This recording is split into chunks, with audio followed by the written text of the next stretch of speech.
One episode of Ted Lasso. 29 minutes, 36 shots of Apple products. That's about 1.24 Apple products per minute.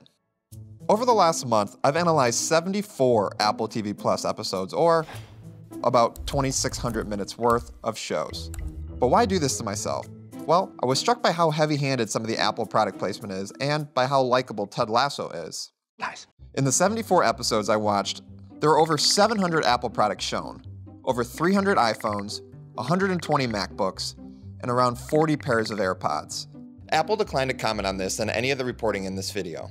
Various writers and producers for Apple TV Plus shows did not return my emails.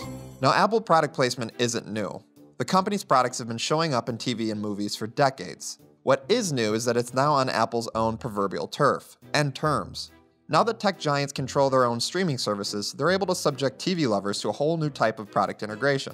After consulting product placement experts and engaging in what can only be described as a punishing watch process, I found that not only is Apple's strategy just way over the top in terms of quantity of products shown on screen, but it's also very strategic. Before I got to watching, I had to teach myself how to effectively watch for product placement, so I spoke with various experts, including Crystal Antonia Russell, and I'm a professor of marketing at the Graduate School of Business at Pepperdine University. Dr. Russell is one of the longest-running experts on product placement, studying it for more than 20 years now. To the untrained eye, product placement is just that, a product placed in a scene. But if you're Dr. Russell, or trying to watch like her, you're looking for some key elements. I usually count 3 dimensions. Visual, the level of visual, the prominence in the visual, the placement of the visual on the screen. Audio, what's being said about the brand, if it's being discussed. He wants us to open presents and spend all day together on FaceTime. And the last one is plot connection. And plot connection includes any relevance to the plot, but also the characters in the stories. So with those 3 parameters in mind, I've analyzed 5 shows all the way through, every episode, including Ted Lasso, Mythic Quest, Morning Show, Trying, and Defending Jacob. Experts watching for product placement use a handy guide for determining where a product appears in frame.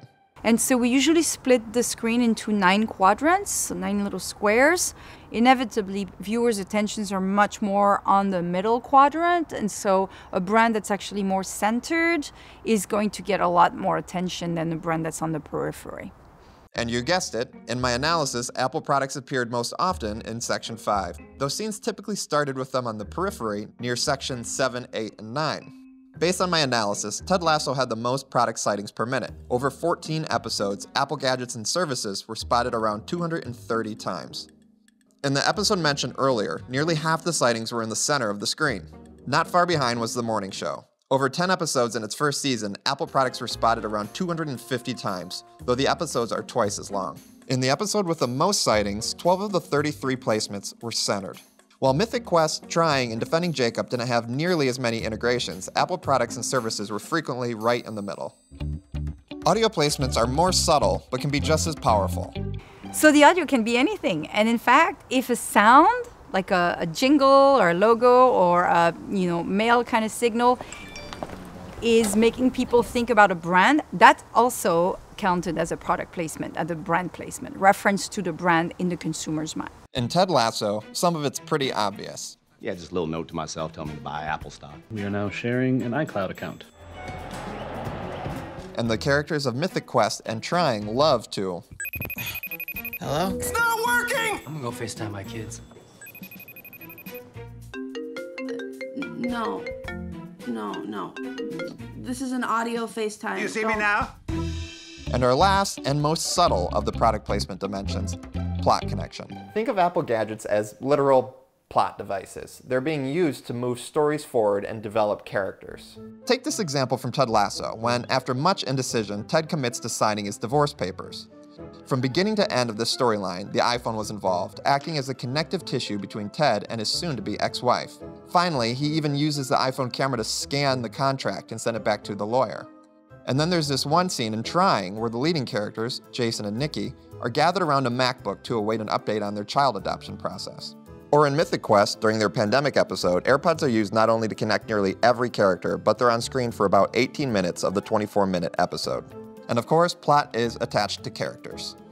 Most consumers, when they watch a show, especially TV series, where they develop these sort of lifelike relationships, which are called parasocial relationships with the characters. They feel like they get to know them. And so if you see the character associated with a product in a TV series or in a story, your feelings and attitudes toward the character are going to transfer over to that brand.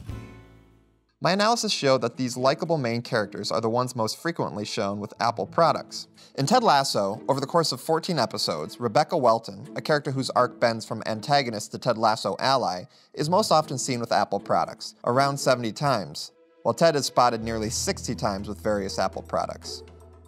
Jason and Nikki, the similarly likable and funny leads in Trying, are seen in every episode of Season 2 with iPhones.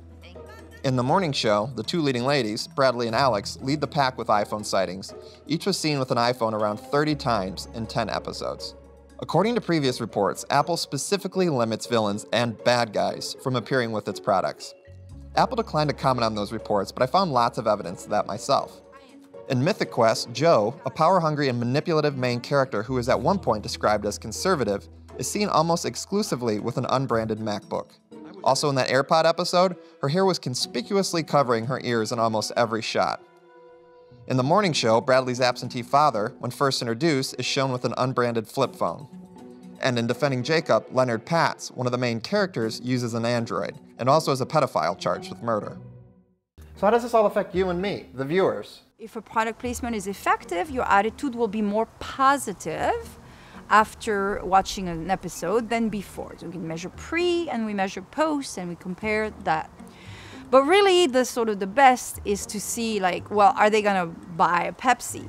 And that's really hard to do. In the case of Apple, you've probably already bought the product. Now you just like this guy so much you might buy it again. Hey, Higgins!